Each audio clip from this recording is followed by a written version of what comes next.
Artículo 65.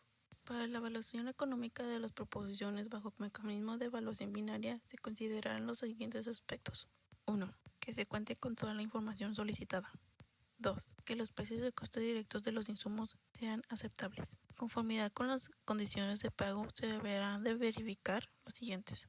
El presupuesto de la obra, donde todos los conceptos que se integran se establezcan al importe del precio unitario. Que los importes de los precios unitarios sean anotados con número y con letra, y que las operaciones aritméticas se hayan ejecutado correctamente.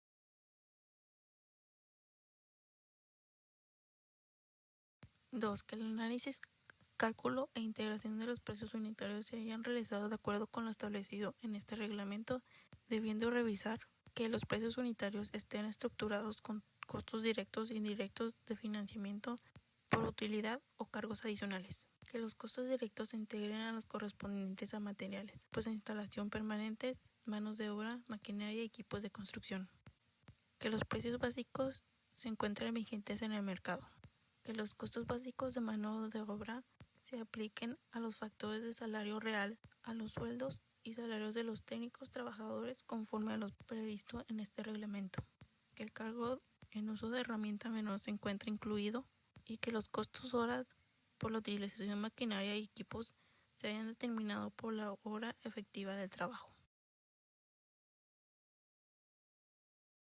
Que los análisis de costo directo se hayan estructurado y determinado de acuerdo con lo previsto en este reglamento, donde consideran los siguientes. Que los costos de materiales de los licitantes sean congruentes con los costos básicos y con las normas de calidad. Que los costos de mano de obra de los licitantes sean congruentes con los tabuladores de los salarios de los costos reales.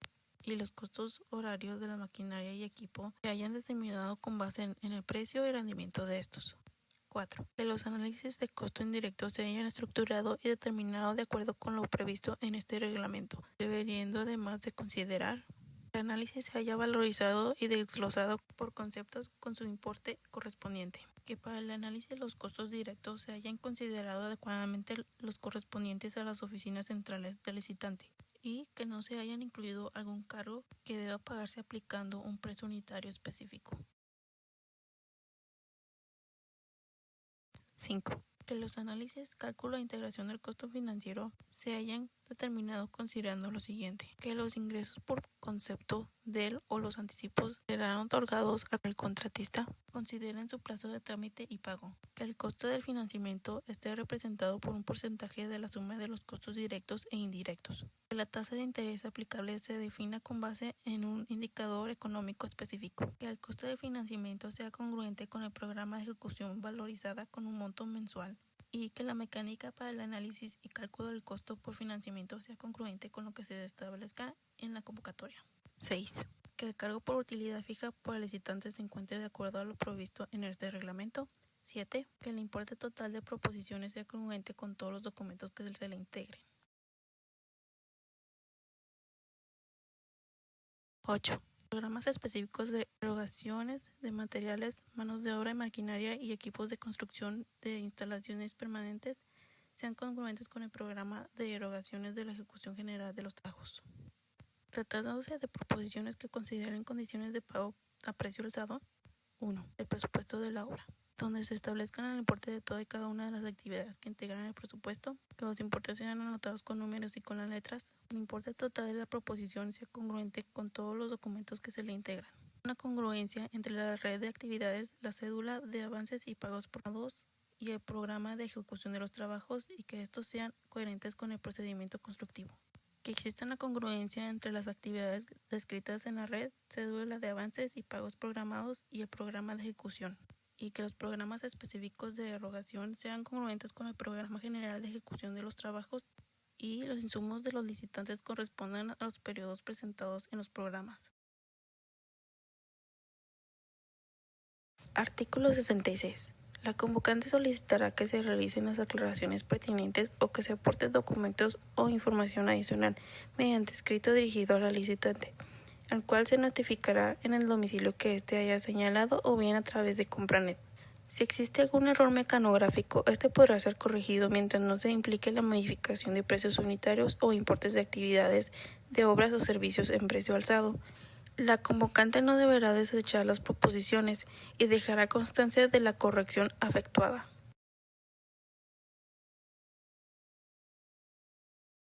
Artículo 67. Las dependencias y las entidades realizarán las adjudicaciones de los contratos a los licitantes, siguiendo el quinto párrafo del artículo 38 de la ley siguiente.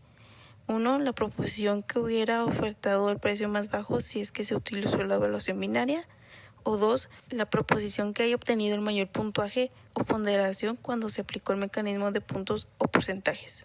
Y en casos de empate, el fallo se hará a favor del licitante que resulte ganador del sorteo manual por medio de una urna transparente.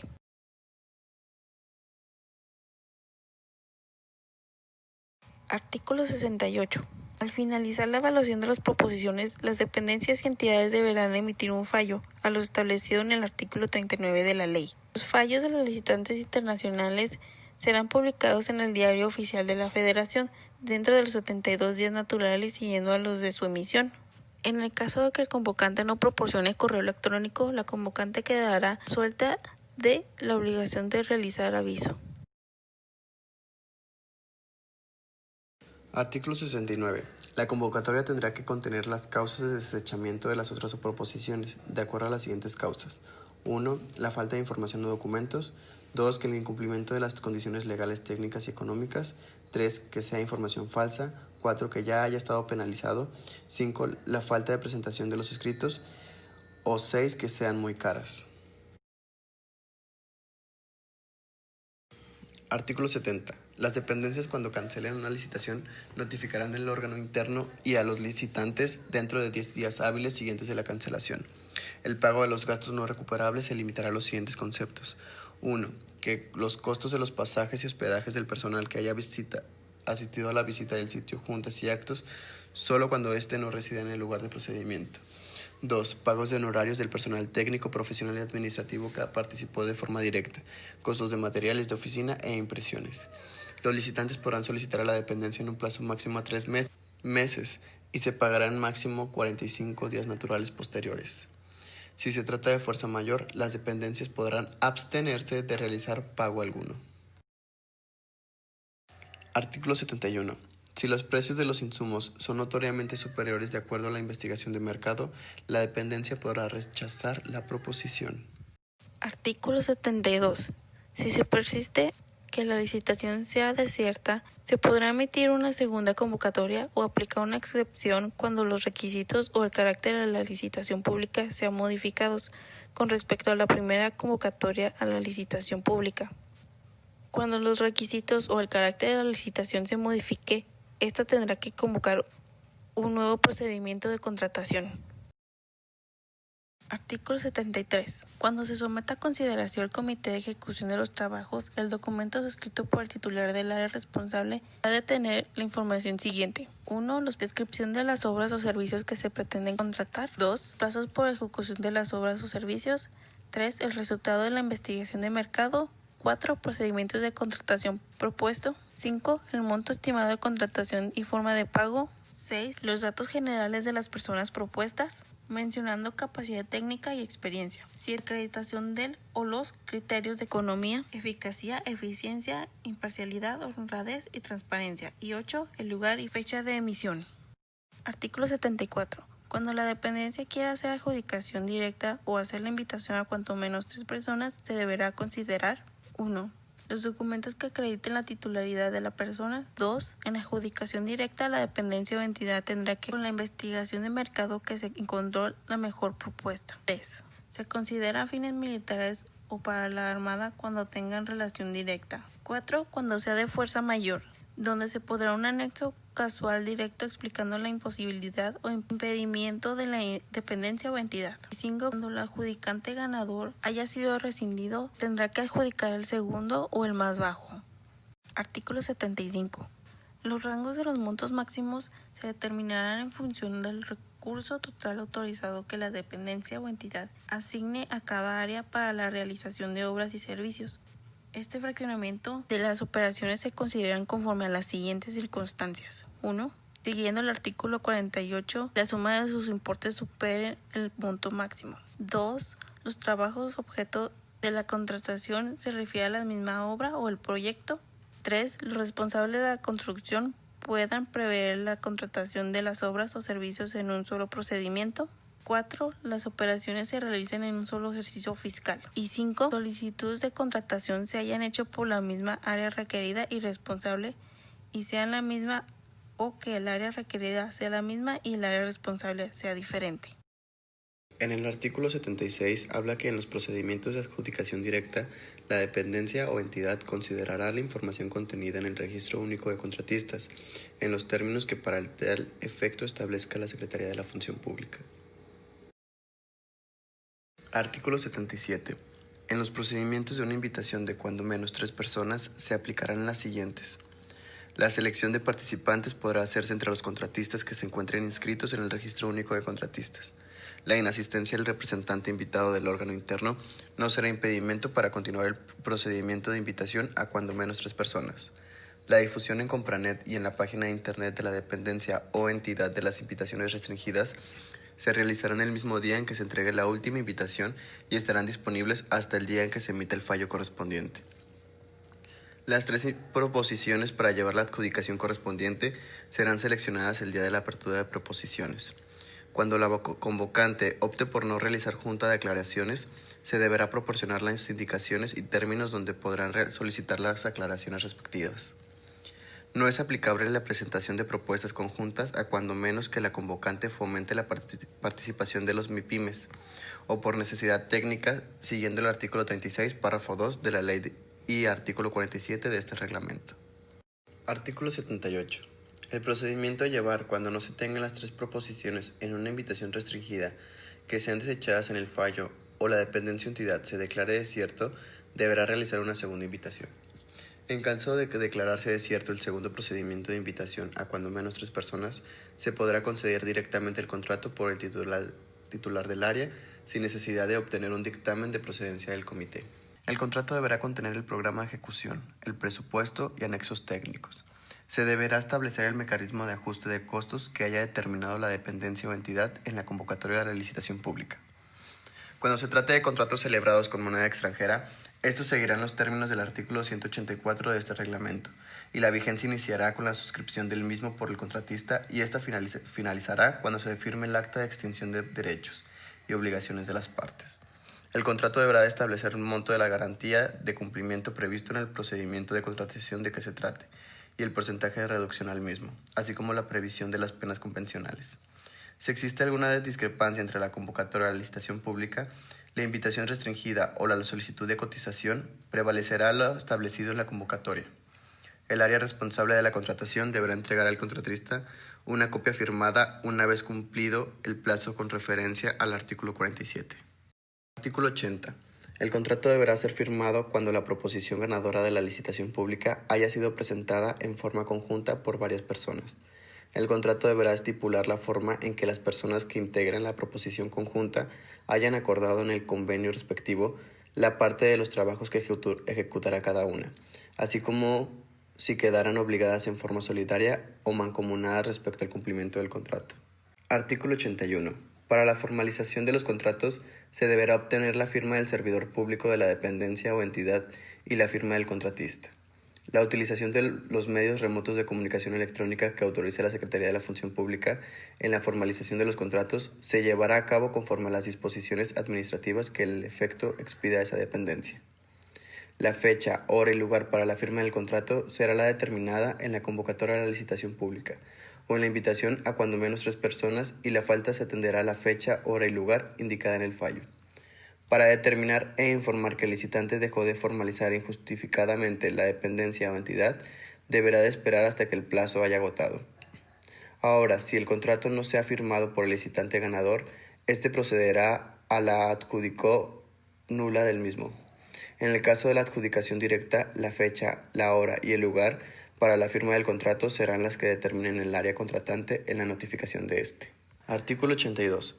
Si el contrato no se ha firmado por la dependencia o entidad, la solicitud del pago de los gastos no recuperables se sujetará a los conceptos y plazos previstos del artículo 70 de este reglamento. Costos de pasaje y hospedajes a licitantes que no residan en el lugar y costos de la preparación e integración de la proposición. Artículo 83. En los casos en que la convocatoria a la licitación pública no haya previsto la subcontratación y, por la naturaleza o especialidad de los trabajos, el contratista deberá solicitar la autorización previa al titular del área responsable de la ejecución de los trabajos. Los contratistas serán los únicos responsables de las obligaciones que adquieran con las personas que subcontraten para la realización de las obras o servicios. Artículo 84. El contratista que decida transferir a favor de alguna persona sus derechos de cobro deberá de solicitar por escrito el consentimiento de la dependencia o entidad. Por así es el contratista que requiere una transferencia de derechos de cobro para adquirir algún financiamiento para la ejecución de los trabajos. Dependencias y entidades deberán de reconocer los trabajos realizados hasta el momento de la solicitud, aun y cuando los conceptos de trabajo no se encuentren totalmente terminados. Artículo 85. Si con motivo de la transferencia de los derechos de cobro solicitada por el contratista se origina un retraso en el pago, no procederá el pago de los gastos financieros. Artículo 86. Las penas convencionales serán determinadas al importe de los trabajos que no se hayan ejecutado o prestado oportunamente conforme al programa de ejecución convenido.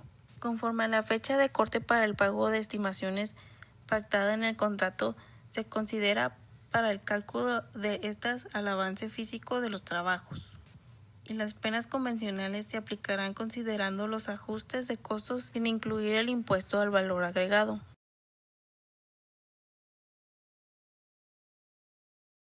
Artículo 87. Las penas convencionales procederán únicamente cuando ocurran causas imputables al contratista, donde la determinación del atraso se realizará con base en las fechas críticas establecidas en la convocatoria a la licitación pública y en la fecha de terminación. Si por alguna razón hay casos fortuitos o de fuerza mayor, no se aplicarán penas convencionales. Asimismo, las penas convencionales deberán establecer atendiendo a las características, complejidad, magnitud de los trabajos a contratar, al tipo de contrato, a los grados de avance y a la posibilidad de establecer fechas críticas para el cumplimiento de los trabajos. Artículo 88. El importe de la retención económica se determinará con base al contrato celebrado por las partes y en el grado de atraso que se determine de acuerdo al avance físico con el programa de ejecución. El contratista podrá recuperar el importe si se regularizan los tiempos de atraso conforme al programa, a menos que en el contrato se haya tratado fechas críticas o cuyo retraso resulte en una pena convencional. La retención económica se dará a conocer mediante bitácora u oficio. Este será designado en la estimación que le conceda a la fecha que determine el atraso en el cumplimiento. La cantidad de penas convencionales se cuantifica a partir de la fecha de resignación del plazo, donde se hará efectiva contra el importe de las retenciones económicas que hayan aplicado la dependencia o entidad. Al concluir todos los trabajos y resulte a favor del contratista, la dependencia o entidad deberá devolver dicho saldo al contratista y éste no deberá de generar gasto financiero alguno. Artículo 89. Las dependencias y entidades seleccionarán el tipo de garantía que más se ajuste a sus necesidades. Artículo 90. Dependencias y entidades podrán reducir el porcentaje de la garantía y cumplimiento cuando el licitante cuente con antecedentes de cumplimiento favorables. En dicho caso, las penas convencionales se calcularán considerando el monto de la garantía establecida en el contrato.